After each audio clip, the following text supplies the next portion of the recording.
Thank you, Chairman Markey, for allowing me this opportunity to testify on behalf of the Indigenous Environmental Network and the impacted community members that we work with throughout Indian country.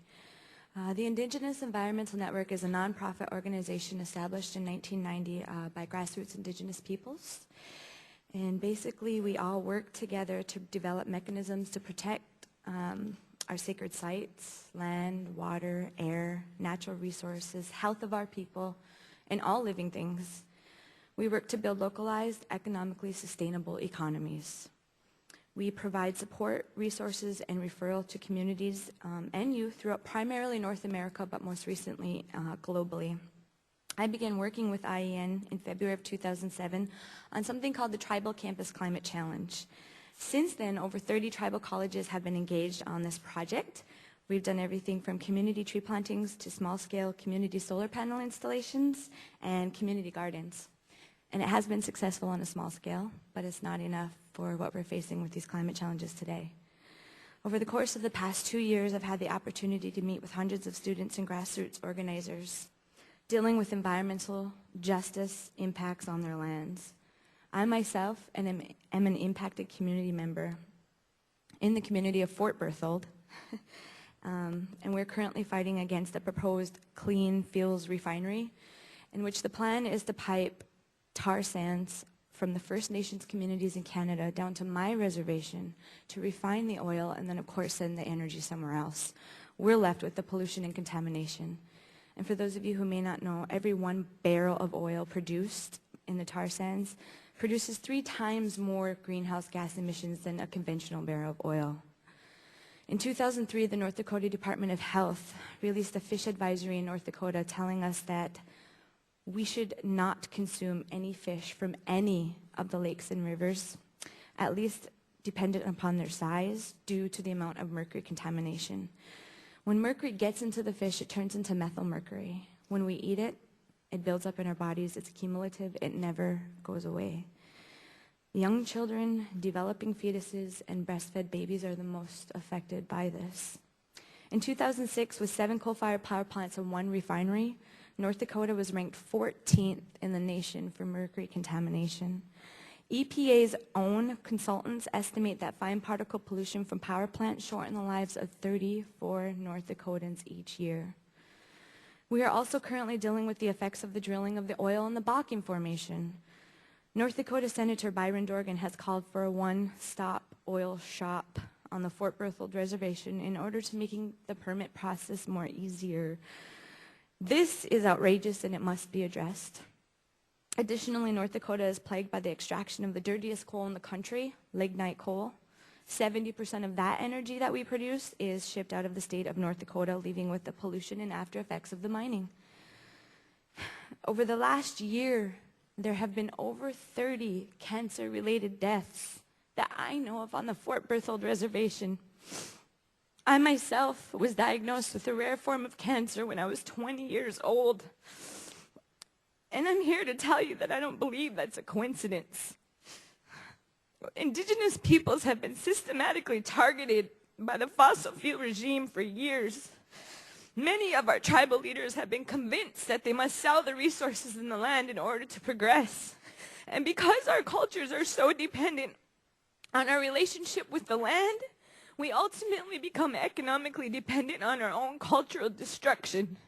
And the thing I cannot understand is why so many indigenous peoples are dying every day due to unsustainable mining, extraction, refinement, and storage processes when there is a wealth of renewable energy potential on our indigenous lands. Wind capacity on the Indian reservations in North Dakota and South Dakota alone are equal to 200,000 megawatts. That is enough energy to produce 1/3 of America's electricity demands. The solar electricity generation potential on indigenous lands is 4.5 times greater than the current U.S. total annual generation. And given all that we know, we, the future of America, are demanding that the U.S. government enact an immediate moratorium on new oil, gas, and coal, and nuclear plant construction and infrastructure, while phasing out existing plants and fossil fuel extraction and ensuring a just transition for the workforce in our communities. A just transition means that we create green jobs for rural as well as urban communities. And when we install wind turbines like the one that was installed on the White Earth Reservation, we get to keep all of this wind power that we produce. That community is using that turbine to power one building. The rest is forced to be sold back to the grid. It's got to stop. We have been the battery powering this country for far too long.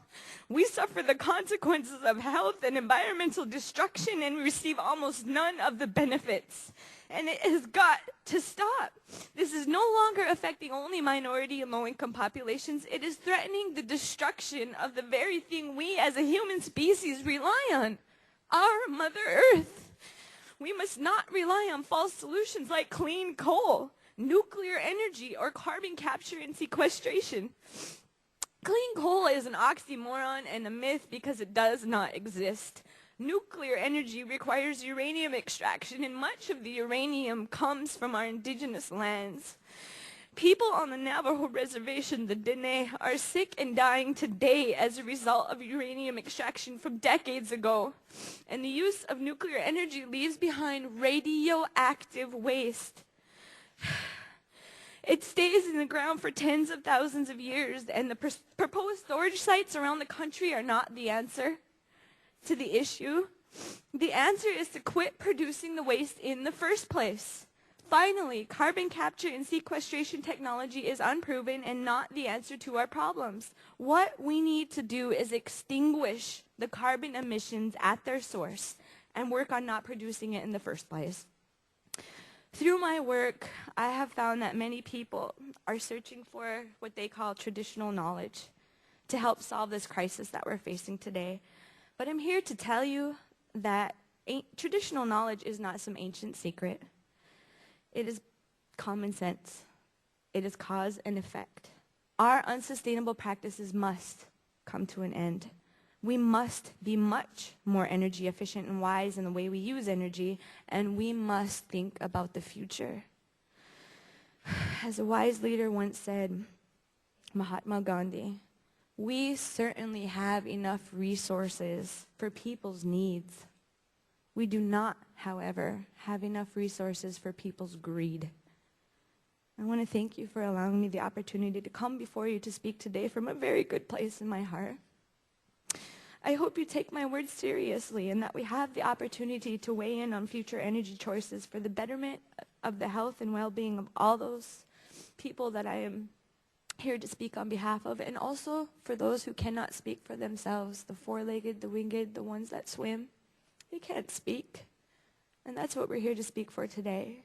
And I welcome the opportunity to answer any questions to anybody who has anything to say, and that includes Mr. Rush Limbaugh. Thank you.